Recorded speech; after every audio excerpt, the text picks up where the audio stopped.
3, go!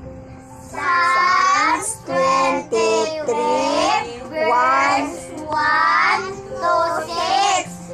The Lord is my shepherd. I lack nothing.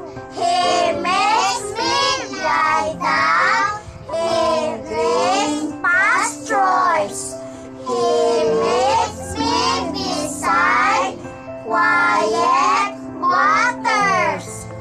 Ephesians chapter 2 verses 8 to 10. For it is by grace you have been saved through faith, and this is not from yourself. It is the gift of God, not by works, so that no one can boast. For we are God's handiwork, created in Christ Jesus to do good works, which God prepared in advance for us to do. Philippians chapter 2 verses 9 to 11.